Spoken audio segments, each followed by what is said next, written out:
Okay.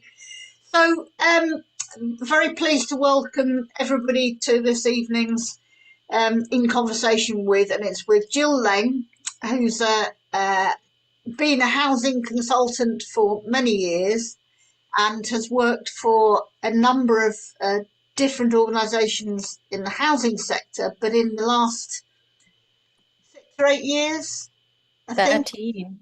13 years. Um, but you've worked in the health sector about Mm. working on housing for quite a big part of that.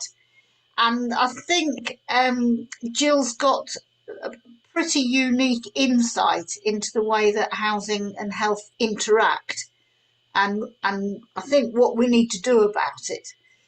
So I'm going to leave Jill to do her presentation, and of course we'll have time for questions and discussion after a short while. So over to you, Jill. Thanks, Sheila. I'm going to press start on my watch as well, otherwise I'll go on. Thank you for inviting me to speak. This will be a canter through a topic.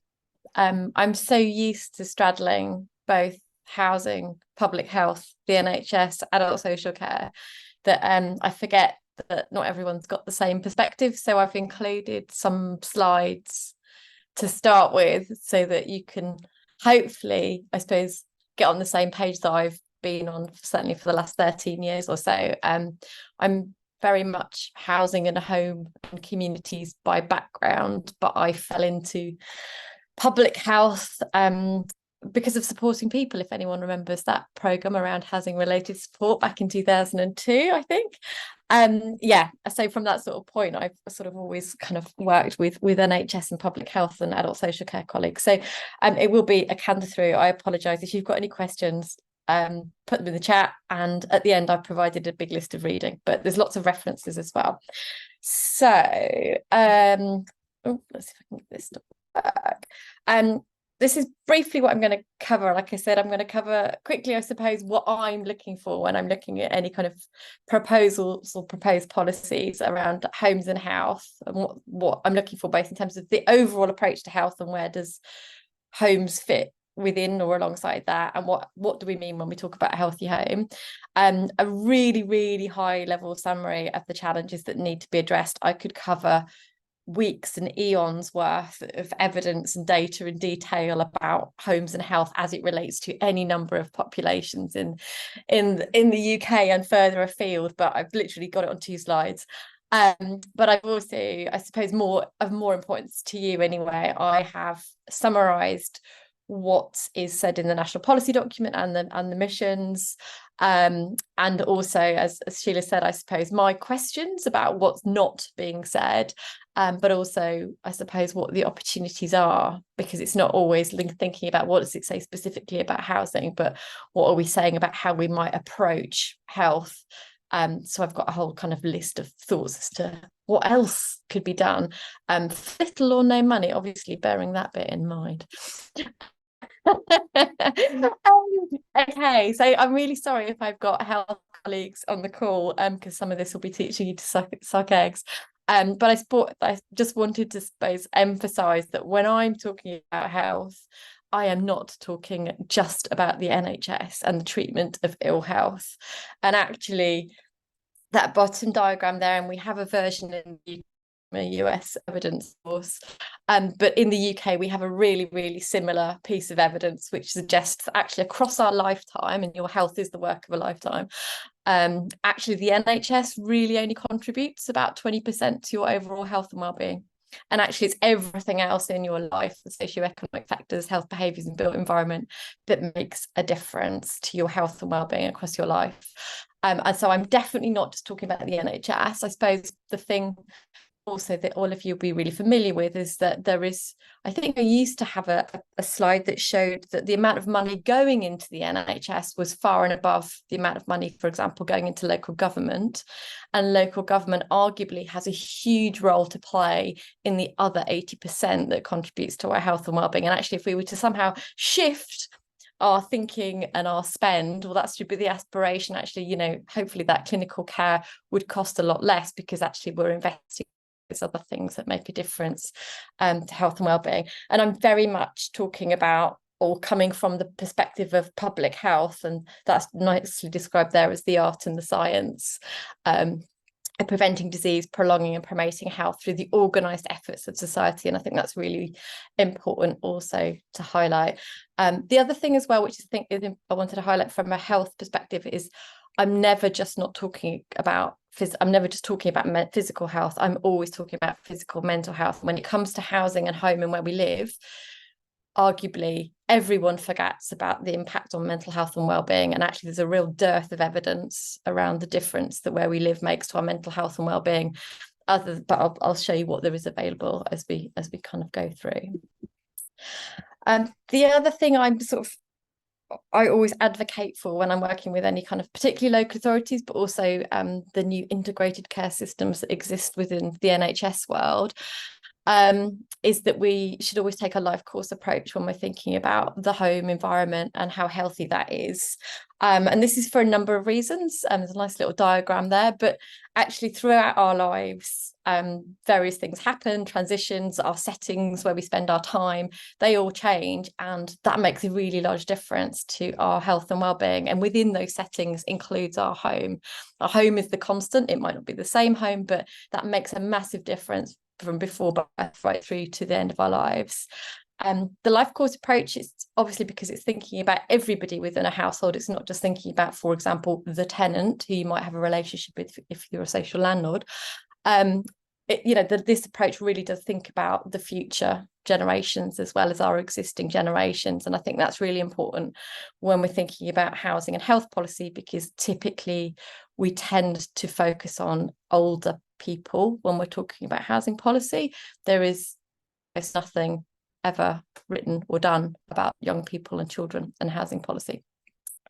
And just the final point there, this life course approach, it was something that Michael Marmot talked about in 2010 in the Fair Society Healthy Lives, and that's definitely a document, and the subsequent one more recently that's been published that's worth looking at, that really advocates for this life course approach. But Michael Marmot also advocates for action on improving the home and health through the home, because it's such a strong and persistent driver of health inequalities. It makes a difference to every facet of our life, and it's so interrelated with so many things, income being a really, really obvious one. I also talk about, I've mentioned about health inequalities to be clear about what we mean by health inequalities. These are avoidable, unfair, and systematic differences in health between different groups of people, and it can be measured in different ways. So typically we measure it in life expectancy. London, the tube map, it says that where I am, the average age is, I don't know, I'm guessing probably 70. If you move a bit further west, it would probably be 85. So health status is the way by which we quite typically measure health inequalities, but also there can be inequalities in how people access the NHS, how people behave, and where people live, and other wider determinants of health. And actually, one of the things that's really difficult when it comes to the home and housing is that all of those things are interrelated. And so typically policy focuses on one specific thing without necessarily taking into account the others, because it's difficult to do. Only it's not difficult to do because actually if you talk to people about how they live their lives and what their homes are like and what difference that home makes to their health and well-being, and to communities, I genuinely think that actually we would reach some better solutions. And actually there are some solutions that would benefit all of us. It's not about equal and everyone having the same, and it's not indeed people having a bit more, but looking at that kind of justice solution, the bottom hand left hand side of that diagram there are genuinely some solutions that would improve everybody's health and well-being. And if we can find out what those are, we might get support to invest in more action to improve health through the home. Just some key features of the home, and I'm sure everyone on this call knows what these are, but I just thought it was restating. also, just to highlight that document that I've included there, and that's a memorandum of understanding that when I first went into Public Health England in 2014, in the absence of there being any government strategy on improving health through the home, the next best thing was that when I was in Public Health England at the time, we were in a relatively free position to enable a collaboration between all of those different partners that you mentioned, that you see there, and that's a more recent document published in 2018, an update, but within it, it kind of really suggests, or it makes it clear to everybody what we collectively believe a healthy, suitable and stable home is, what it looks like, and that obviously looks differently for different people and different places. But the reason why I've also included is that my subsequent slides, I talk about healthy homes, suitable homes and stable homes as separate things, because quite often we focus just on one of those without, again, thinking about how do they all relate. And I'll explain what I mean in the next slide. So detail, I'm really sorry, it's probably quite small, and I haven't provided all of the references to this, but I will do if I haven't put them in the reading list at the back. But this is just a very, very high level summary of, I suppose, what the challenges are that any incoming government or future government would need to think about overcoming, in the table at the bottom. But the first thing to say is that people don't necessarily understand the relationship between tenure, between the age of the properties and the people that live in those properties, and what difference that makes to health and well-being. It makes an absolutely immense difference. So this is information extracted from the most recent Building Research Establishment's paper on improving the cost of poor housing to the NHS. And it's a summary taken from the English Housing Survey. But owner occupation, a large portion of that is pre-1919, pre-1945. The relevance of that from a health perspective is that it's typically owned by people over the age of 58. So the average age of a homeowner is 58. Outright homeowner is in the 70s, I think. But that makes a huge difference. Old housing, an older population who are particularly vulnerable to things like excess cold, to falls, to other hazards. Private rented, increasingly a home to children and families, and increasingly a home to older people. Very, very poor housing, very, very old housing. Actually, obviously, as we know, very, very little that tenants perhaps can do to improve that housing. But children and older people are particularly at risk from living in that type of tenure. And social rented housing tends to be much more and better maintained, despite obviously recent focuses on sort of and damp and mould. But that's obviously as a consequence of the huge amount of investment through the Decent Homes programme.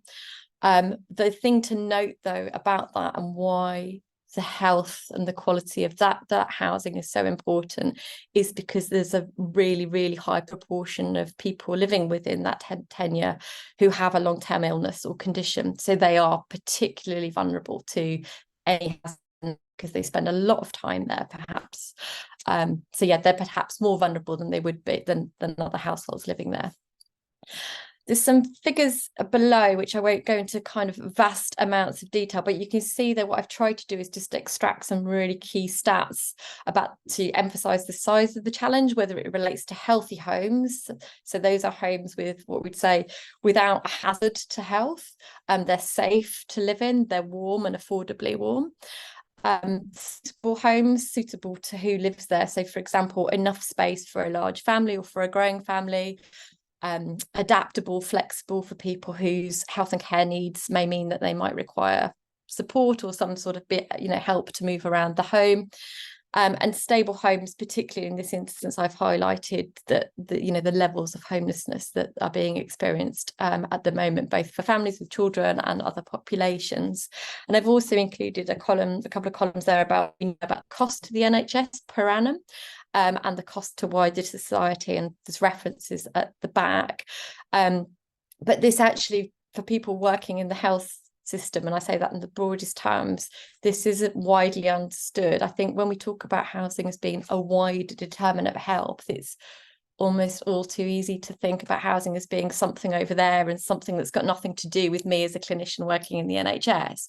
But actually, on a daily basis, there are people up at their GP practice or at hospital as a direct consequence of a hazard in the home, as a direct consequence of being unable to move around the home, as a direct consequence of simply living in insecure accommodation, and actually it's better to spend the evening in A&E. There are direct consequences right now, and it's costing a lot. And that figure in the column, the NHS column, that is the absolute minimum cost to the NHS per annum. It's based on first-year treatment costs. There can be many more, and indeed lifetime costs to health and wellbeing as a consequence of our poor housing and unhealthy, unstable, and unsuitable homes. I talked about inequalities, and there's a really good piece of work that the Health Foundation did earlier this year, and this is just one of the many kind of graphs that they've drawn from the English Housing Survey again, but looking at age, looking at ethnicity, looking at income, looking at regions actually, and looking to see, who is it that's experiencing more than one housing problem. And they looked at affordability, they looked at overcrowding, and they looked at goodness, what was the other one they looked at? I can't remember. I think it was damp and mold. Decent homes, that's what they looked at. And I pulled this one up because, again, going back to that point about a life course approach and policy tending not to look towards children and young people, it's interesting to me anyway that actually it's our younger population who are experiencing 2 or more housing problems. If we looked at ethnicity, it's populations from minority ethnic backgrounds that experience more than one housing problem. If we look at tenure, it's the private rented sector. If we look at regions, it's London, and that's largely because of the size of the private rented sector. But also just from a regional perspective, I'm not sure where people are from. The Northwest, I think, is next for the number of housing problems. Oh no, Yorkshire and Humber, then the Northwest, then the West Midlands, East Midlands, the fewest housing problems. But that's useful if you want to look at inequalities. I won't talk through this other than to say I did a load of work. This was 2017, where for each stage of the life course, we looked at tenure, we looked at the types of issues, and we looked at the particular health risks from where people live, whether that's an unhealthy home, an unsuitable home, or a precarious housing situation. And this exists for working age population, for people in later life, and there's a link there. The thing I'm highlighting here is that for young people, for children and young people, for adults, and for people in later life, the one thing that absolutely every type of unhealthy home does is impact on our mental health and well-being. So going back to my point about that, it's so fundamental but not widely understood. It makes a huge difference. So I've just highlighted that.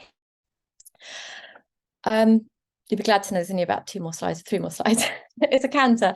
And this is a very high level summary. Well, I say that, I'm not sure there is much more detail of the national policy document and the 5 missions for building a better Britain.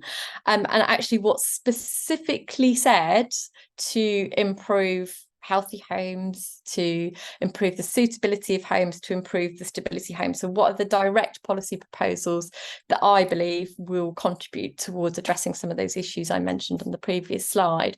There is some great stuff. So when I'm thinking about healthy homes and the bricks and mortar, I suppose, impact on our health and wellbeing, ambitions for a warm homes plan, improving standards in social housing, and reforming the private rented sector, for example, through the sort of regulation, introducing a decent home standard too. All great. Obviously, the devil is in the detail. Suitability, given that overcrowding is such an issue, there's nothing specifically in there, and actually there's nothing really specific in the national policy document about how to think about where people live as their needs might change. There's reference to adaptations and housing options, and I think one document, but other than that, there's very little about sort of suitability. And like I said, there's a mention of overcrowding generally, but no specific detail. And then on stability, obviously, anything we can do to improve the private rented sector in terms of a security of tenure, any kind of strategy to tackle homelessness would be a good thing, but it's not just about housing. Those are sort of the main points there. I think the thing I've highlighted at the top, and I suppose I've referenced this, but maybe I need to be a bit more specific. The focus on new homes. I don't know if I didn't mention this slide, this point here in red that 80% of the homes that we have now, bearing in mind how many of them are built pre-1945, 80% of those homes are still going to be here in 2050. So in terms of new build, will actually make to the population, 80% of the future population are not going to benefit from those new build homes. The health of their home, whether that's healthy, suitable, or stable, any changes will be through some of these other things. New build housing will not necessarily directly impact on them. It's just something I wanted to kind of highlight particularly. I have a load of questions as to what's not said in any of the policy documents. And I'm really unhappy about the use of the word adequate. And I question whether adequate reflects the ambition for a decent, secure and affordable home for everyone, regardless of tenure, and whether it reflects that indeed our home is the essential building block for a family life. Adequate is just hardly aspirational, and certainly not what I'd be saying is what I want to see for people, given how important the home is to our health and well-being and to our economy. New build homes, I mean, the big elephant in the room, we've stopped talking about it and we haven't done anything about this for years. We have the oldest housing stock in Europe. You know, there's a reason why it's causing so much ill health. We have the lowest rate of replacement in Europe. It's something like 0.00005%. I can't remember what the figure is. It's ridiculous. I question whether any ambitions to build new homes actually is addressing any of the crap housing that we've got. And frankly, we need to sort of do something about. Home ownership of what? Do we want more people to own the poor housing that we already have that's going to have a huge cost in the long term? And arguably some of the challenges that we have with, say, things like right to buy, is that, you know, when people take on home ownership, and I live in a damp mouldy home, so I'm saying this from the heart. My home's pre-1919. Even I didn't think, well, do you know what? At some point in time, I'm going to have to find the money to damp-proof my basement. But there is a question for me about do people really understand what home ownership means if thinking about a healthy home going forwards? Energy efficiency is just one of the hazards. Social landlords, their role in health is much more than just new build, fire, damp and mold. Homelessness, the pandemic made it really clear homelessness is not just a housing issue, so let's not just view it like that. Let's take a bit more of a health-led approach. Supported housing only gets a mention in relation to homelessness and particularly rough sleeping, but arguably supported housing benefits many more people with needs, whether that's later in life, whether that is people with mental ill health needs. One of the biggest issues that the NHS has right now is that its mental health beds are full. And the NHS, the mental health programme team last year, wanted to spend its budget on housing so that it could enable people to live well in the community, and Treasury told it no, it couldn't do that. There's huge ambitions, both, you know, in the policies going forward about care close to home. They talk about virtual wards. That's something that the NHS are doing at the moment. Also, from an adult social care perspective, keeping people in their home for as long as possible. But if that home's not a healthy setting, and if it's not suitable, if it's not adaptable, if it's not affordable, if it's not warm, actually, is that the right thing? Are we really thinking about what that needs to look like? Loads of ambition around technology, but actually is our housing, given the age of it, able to provide that infrastructure? So can we provide healthcare in some of our homes if it's going to rely on technology? Children and young people, lots of talk about what a nurturing environment looks like. Well, as I've sort of said before, actually there's so much impact as to where people live when they are very young. And actually, if it's in the private rented sector, for example, at the moment, those children and young people are not living in the best environment for their health and well-being. And just the final one, I mean, it's, you know, a tiny reference, but there's reference in the kind of justice and safe home sort of policy space about housing instability is known to be a contributory factor to antisocial behaviour, but there's absolutely nothing then about what we would do about housing stability going forwards. And I appreciate lots of this is in policy development, but having spent a long time in the civil service, I know that these ideas very quickly jump from one place on a page to another place to local authorities to deliver, for example, with no thought as to what the detail is in the middle. And that kind of policy delivery, we call it the graveyard, is quite often where the problems and unintended consequences happen. So those are just a few of my thoughts. There's loads and loads of stuff that's really great.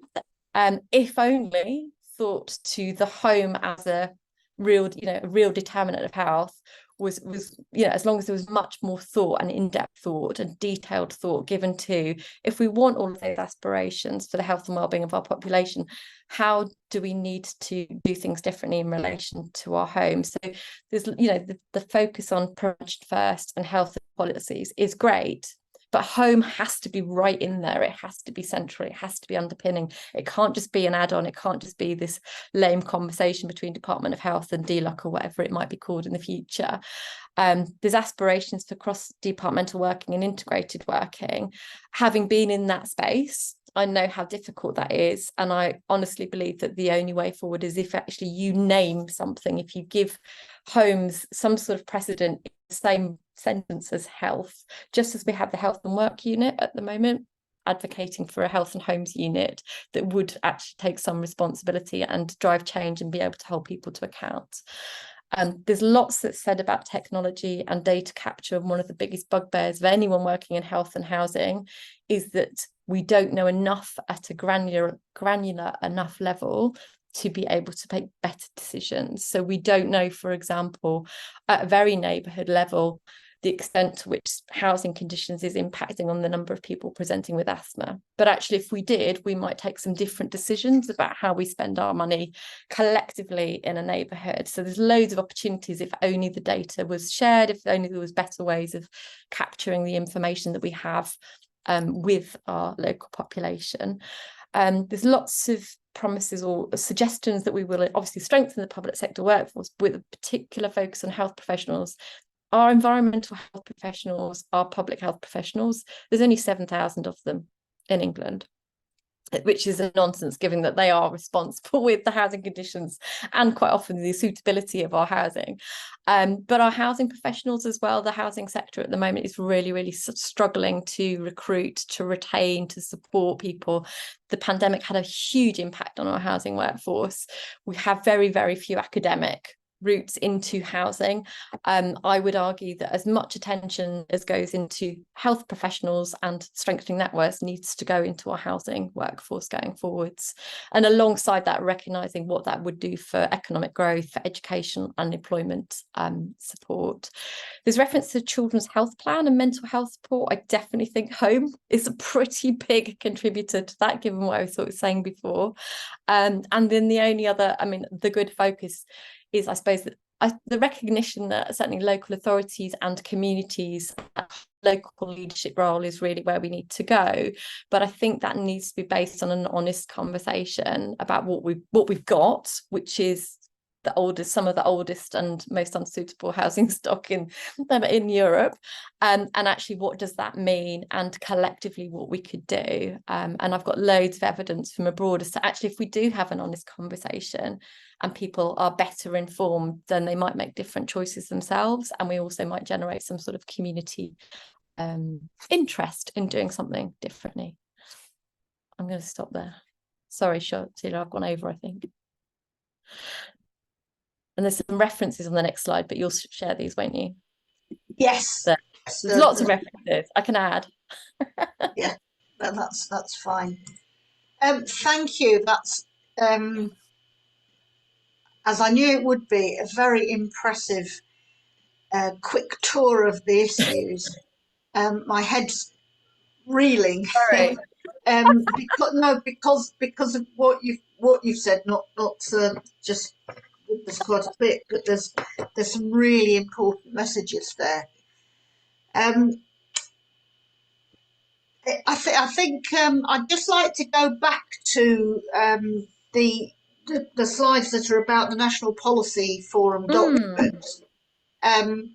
So you've looked through the health bits and the housing bits too. I've looked through everything. Yeah. There's not a bit that I haven't looked through, because housing is referenced in really weird places, like, say, for example, in the Justice Safer, I can't remember what that mission is, security possibly, but yeah, so I've been through everything with a kind of fine-tooth comb to see how it's referenced, and I'm a master in control find when it comes to where is there something about where do we live, and what difference that might make. But also, I guess, because I'm just used to kind of working in the health and care system, I suppose, looking for you know, I would really expect adult social care to be premised much more on housing, because it's in the Care Act. Maintaining accommodation is one of the 10 outcomes, and yet we've never resourced it properly.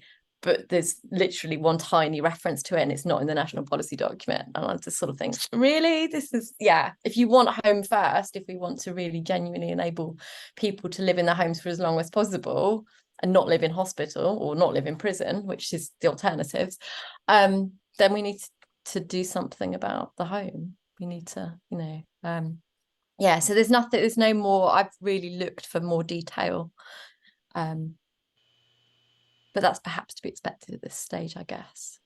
Yes, we have been told that the manifesto will be quite headline based, and that the detailed work is going on behind the scenes and within the front bench team. So we will expect a lot more detail, and to be encouraging. We've been told that people coming forward with ideas to fill in the detail is very much welcomed by the front bench. So I think people's ideas are hopefully going to be listened to. That's what I'm expecting.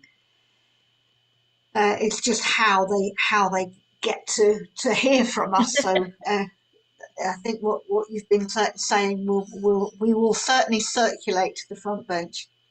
So we've got some questions or comments, and I'm going to take Carl first.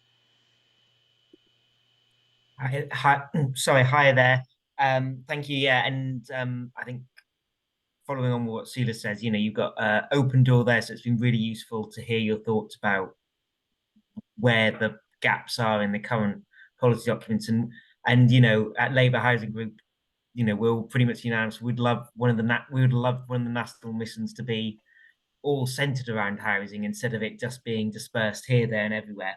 I wanted to ask a question. So, you know, I'm a member in London, and it's something you did mention was the big conversation at the minute is temporary accommodation. So, 1 in 23 children in London. When I last looked at the stats, I think it's now 1 in 22 children in London are in temporary accommodation. And I wondered if there was any work done on, you know, the long-term physical and mental effects that will have on children being in temporary accommodation, which, you know, completely unsuited for often months or years. I think, you know, there's obvious ones around, you know, the poor quality of that accommodation, but also a lack of having something to call home, and the long-term implications that will have on people's mental health, that they don't have a place that they can call home. And that kind of blew my mind when someone said that to me. So I just wondered if you had any comments or thoughts or any research on that. And yeah, thanks for loads of the data, and I'm looking forward to I think you said the slides are going to be sent through, and I'm looking forward to going on that reading list. Yeah, there's a reading list. That's the top level. Believe me, I've got loads more. No, I mean, there's definitely research, although I think most of it was referred to in the shelter document on TA, whatever was that called? No Place Called Home. I can't remember the most recent one that was launched anyway.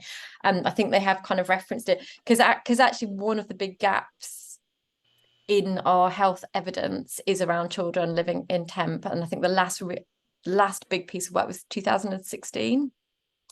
But there is other work from elsewhere, because I think the thing I can send you as more specific things on children and young people. The thing about temp accommodation, I think, as you highlighted, it's not just that it's poor quality, it's typically overcrowded, typically shared bathroom, it's an obesogenic environment. There's a little phrase for you, but you can't prepare food, store food, access food.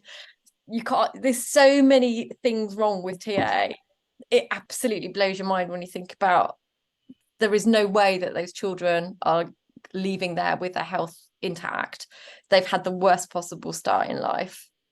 But I can send you links, because it is like saying it's that combination of both unhealthy, unsuitable, precarious, environment. There is some really good data, I think, about educational attainment. That's usually the one that we kind of cite around impact of temp on children's, you know, starting life in that respect as well. But it's an area where the whole children and young people in housing policy is a whole area that's just simply not really looked at. And I think it's because all our policy is adult driven. It's not, we don't have children and young people shouting saying you need this. So that's why taking that life course approach is so helpful, because it helps you think, actually, hang on a minute, there are adults of the future.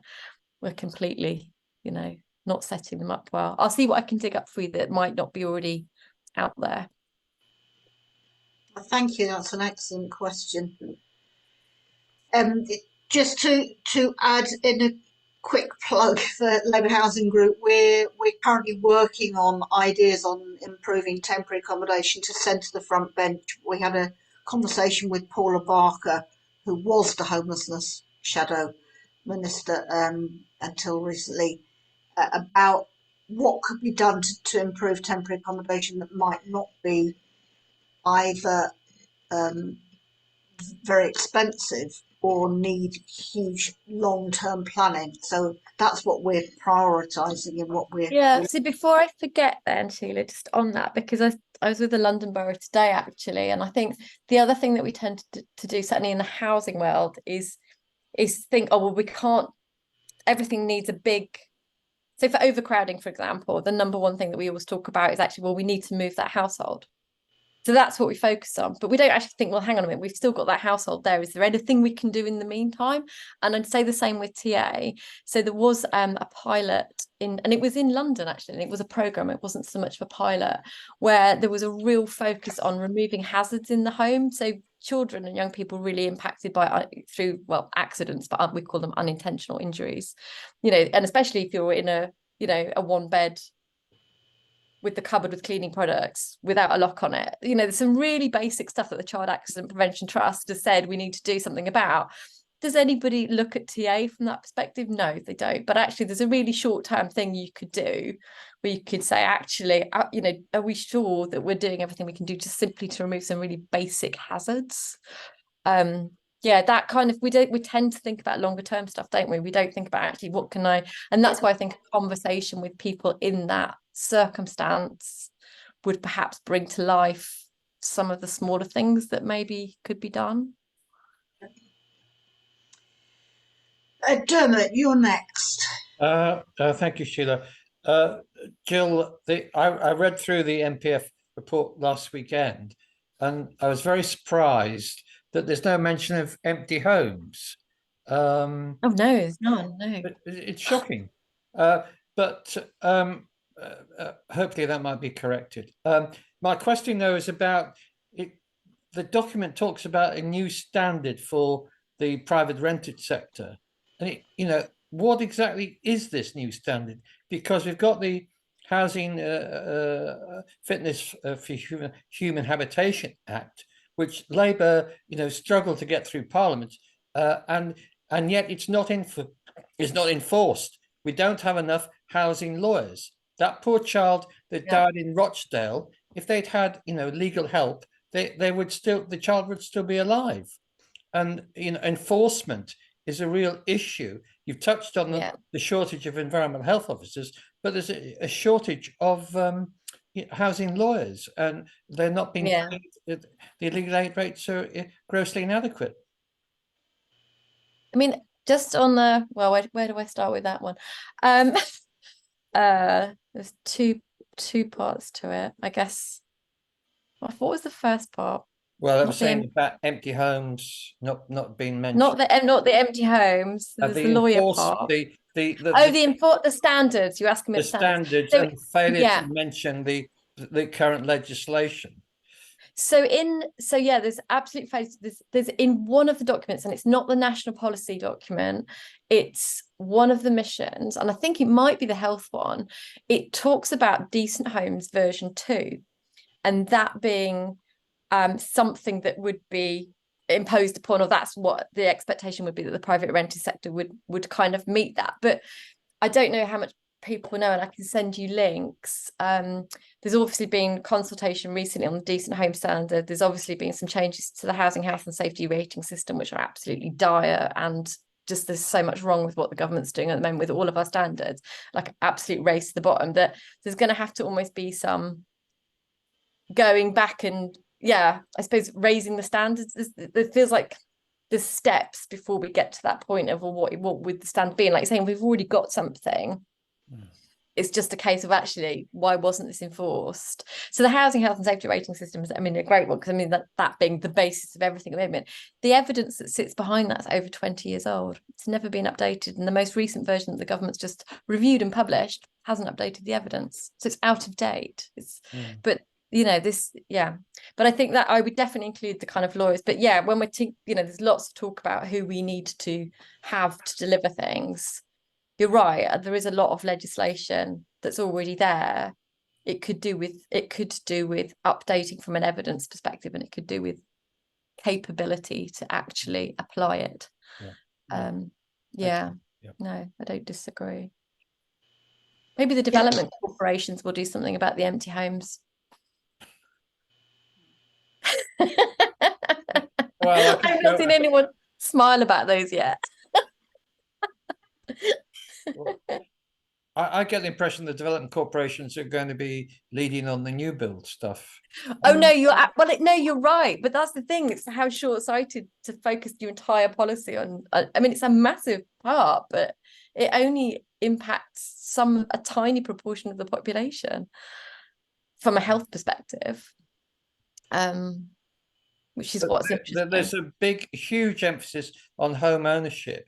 They're talking about getting the rate of home ownership, currently 65%, up to 70%, and it was only 70% in 2003 or thereabouts. And they won't be able. It won't be physically impossible for all of that proportional increase to be new build. So they're going to have. Who's going to buy the old housing stock? I mean, I suppose that's my point, that if any home ownership going forwards needs to be based on a conversation about what does home ownership genuinely mean if you're thinking about your health and well-being and that of your family. You know, it's cheaper on a daily basis, but it's not cheaper to your health if you can't afford to. But the other thing is, the average cost in London of a new property, 600k. So how many people can actually afford to get a mortgage at that price, even if if their deposit is guaranteed? I think we could be setting ourselves up, as a hostage to fortune, because the Tories, if we don't achieve that, the Tories will be quoting that back to us at the subsequent elections. Anyway. And going back to the state of our older housing, that is a point that Labour Housing Group makes very often. And also we've been pushing the point that we need not only to have new social rented homes, but to have a lot of money put into improving existing social rented homes. And of course, local authorities and social housing providers are struggling to be able to afford to keep their older stock in good repair. So that there's a huge need for that. I think your figures have really picked that out. On the private rented sector, we're also waiting for the outcome of a review that the Labour Party asked Steve Cowan to lead on. And I think Labour Housing Group had a discussion with him a few weeks ago about some of the ideas that are coming out. And I think there will be, in his report, quite a few really solid ideas to help in the private rented sector. And I'm sure that some of those will be about the condition and security, security in terms of people's security, which I think will help address some of the issues that you raised. Are there any other questions or points that people would like to raise? Peter, you've raised them point in the chat. Anything you'd like to chip in?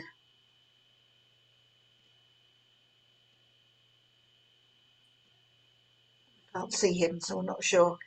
And Margaret, is there anything that you'd like to add in to your point? Ah, thanks, Peter. Oh, Margaret, you need to unmute. Yes, done it, I think. My own experience is that any kind of insecurity can undermine one's progress in life in so many different directions, because you just do not know what you can trust. And trust is necessary often to make progress, just with one's career, with anything. I feel that insecurity is one of the worst evils of this temporary housing and homelessness. That's all. I've never had professional involvement with housing, but I've been on a council and I'm living on a housing estate now where about 50% of the residents suffer from long-term health problems. Yes, that fits with what we've heard from Gill. I also wondered if you had looked in the policy documents at domestic abuse, and because picking up that last point, that the insecurity of being in temporary situations in order to get away from domestic abuse, or not knowing whether you can maintain your existing home, is such a big factor for largely for women. Yeah, I did. I mean, I didn't see anything specific about it. The only, beyond saying we'll have a housing-led homelessness strategy and a bigger focus on, I guess, rough sleeping to counter the current government's focus on and failure to achieve ending rough sleeping, was specifically around addressing the issue of people leaving prison without access to housing.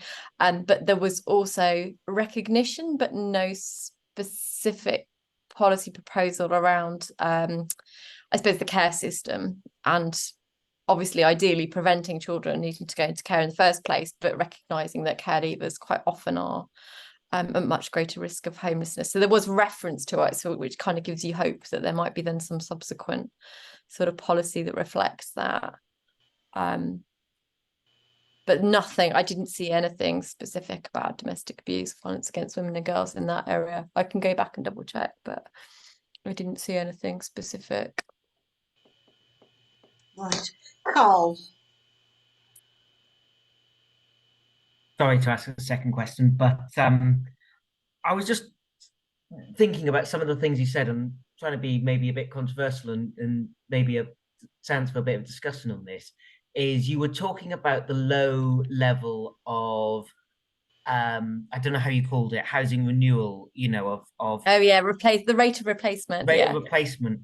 Now, I thought it could bring up a quite controversial subject, which is estate regeneration. You raised the issues around, you know, some of the poor quality housing.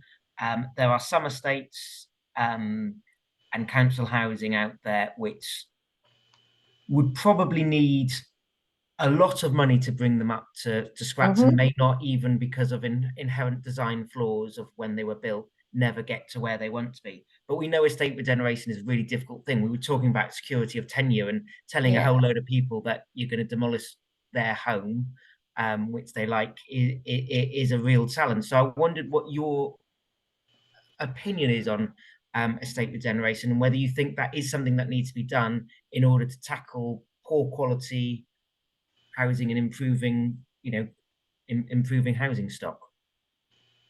It has to be done at some point in time, and it just depends who's going to be brave enough to tackle the elephant in the room. I mean, there's reasons why estate regeneration and demolition, and it goes back, I suppose, a bit to kind of Margaret's point. There's reasons why it's such a difficult thing, which stem from trust, relationships, communities, and also that typically when that has been, and I've worked in Salford when we did lots of housing market renewal, when we talked about how estate regeneration, people knew that we weren't going to build enough homes for the existing community to return to. But you know, they kind of, they knew, or their experience was that actually what they were being offered wouldn't necessarily benefit them based on what had kind of gone before. So yeah, it is difficult, but I fail to see how at some point we either take it down or it falls down. I mean, that's the choice that we're kind of getting to. And if it's built with concrete, then sooner rather than later. But there's definitely, I mean, there's estates not far from where I'm sat right now who there is nothing that can be done to bring those to a standard, but they're obviously still tenants for whom that's where they've lived their entire lives, and to lose that home would just be devastating.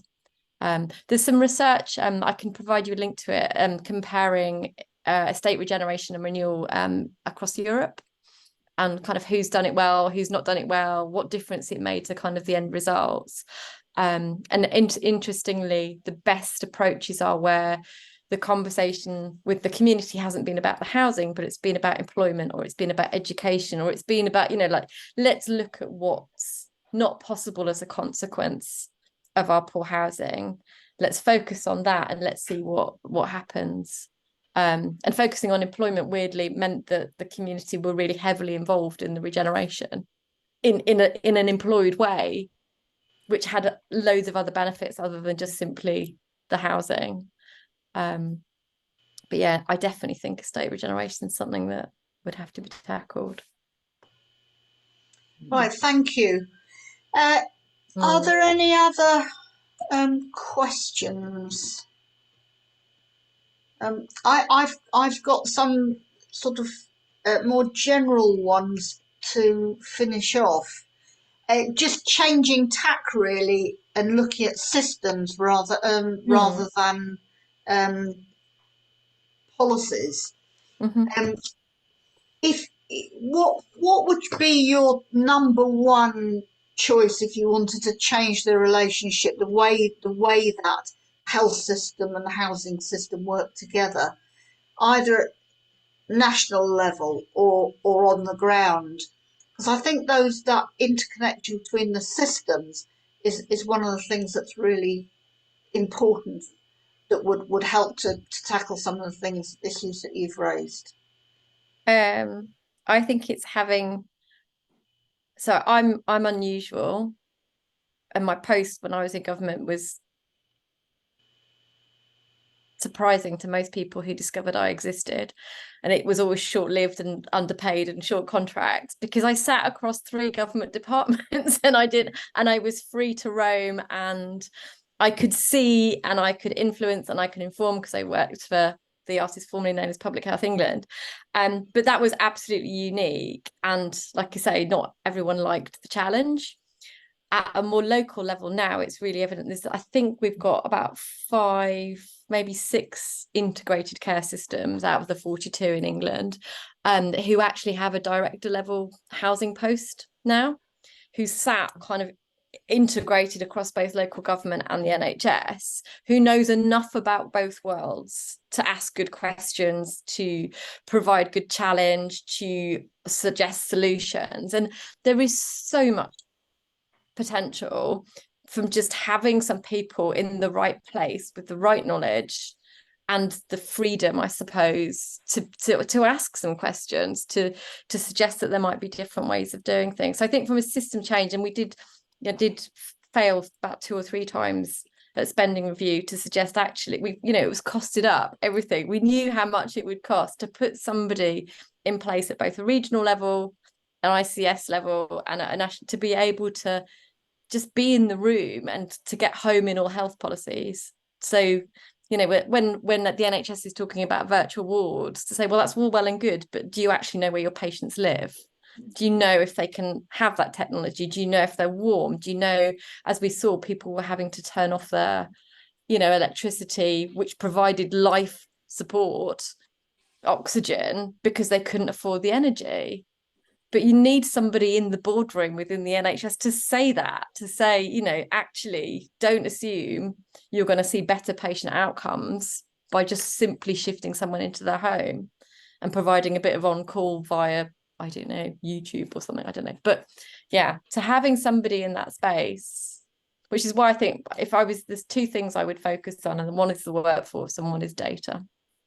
There's just the two things, because without us making this problem and then the solution more visible, everyone each 4 years is just going to keep ignoring it and pushing it out of sight and telling everyone to own a home because it's much easier than for someone else to be responsible for it. You said there's 5 people in those integrated Yeah, positions. there's 5 or 6. I've got a list on my wall at home. Is it planned that there will be 42? There'll be somebody in No, it was always an ambition. So when we were asked to, suggest something that didn't cost very much money, but actually could have huge impact, when I was last in Department of Health. So when did I leave there? End of last May. We suggested that, but no one wants to own it, because this is the problem, because DLUC, a housing policy, DH is health policy, but it's not really health policy, it's NHS policy. So there is no trust between the departments. There is no ownership of this as a problem in itself. And there's no expertise in DLUC either. DLUC is completely devoid of any health expertise. There's nobody there that knows anything about health and housing, sadly. Right. Dermot, final to go at. Yes, Dermot, final point. I just wanted to mention something about the private rent sector, that obviously the NPF report, there's positive stuff in there. But then it talks separately about leasehold reform. Now, where I live, we've got 60% of people in our ward who live in flats. And a lot of these flats are actually leaseholder and occupied by tenants.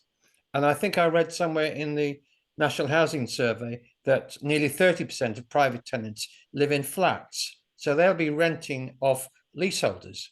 Now, if we want to make those blocks climate change friendly, then we need to address, that issue. And it's quite difficult at doing that because the freeholders, they don't need planning permission for 2 stories on the roof. Therefore, they won't agree to solar panels, and there's no legal relationship between all the leaseholders. So it's safe if they want to get a combined heat and power system. So why? Well, do you think that's a valid point, and why don't people appreciate that? I mean, that's just one of the kind of, I suppose one of my earlier slides I said about how complex this was because of all the sort of intersectionality, because that's just like one example, but the kind of generally the whole of kind of achieving net zero in an equitable way, and heat pumps, all of that. There's so much complexity in kind of all of that. But I think the thing, I'm not saying it would be the answer, but having some conversations with people in these different scenarios, I think more could be done to stop hiding behind the, if we think this is going to be difficult, let's have a conversation about it. But I genuinely think that having spoken to social housing tenants, for example, and leaseholders, instead of talking at it from a kind of housing as an asset perspective, but talking at it as this thing makes a difference to your health and well-being perspective, take some of the heat out. I'm not saying it's the answer, but my experience is it's a different conversation. And that's why I think taking a health kind of led approach almost to housing policy would perhaps bring some different solutions. Thank you. I don't know the answer, but Gill, that's been so fascinating, and I think I'm encouraged that I think we've got some of the questions and some of the solutions that ought to go underneath our headline housing policy in the manifesto. So what I'm going to be thinking about now is how to get that down in a form where we can give it to the front bench and say this is what you need to do. So I will be asking you to help with that. Pleasure. But thank you so much. I hope everybody's found that as fascinating as I did, and thank you everybody for coming along, and for the people asking questions and making other points as well. Please go and share the information around. I will send out the slides if you want to add any references to the last one if you wish, and then I'll send them to everybody in the next few days. But that's been brilliant. Thank you. And for everybody on this call, we haven't yet got a date for the next In Conversation With, but we are hopefully going to have somebody from the New Economics Foundation talking. And for example, one of the things that fits in with what Gill's been talking about is their ideas for replacing poor private sector accommodation with good public sector, for increasing the public sector stock. But also, I think some of that would probably end up as an increase in the home ownership. So hopefully we're not just increasing home ownership through new build, we're actually improving existing stock that way. Anyway, watch this space for news of the next In Conversation With. Thank you very much. And I'll say goodbye to you all. Lovely evening. Thanks. Thank you all. Thanks, Jill. Bye.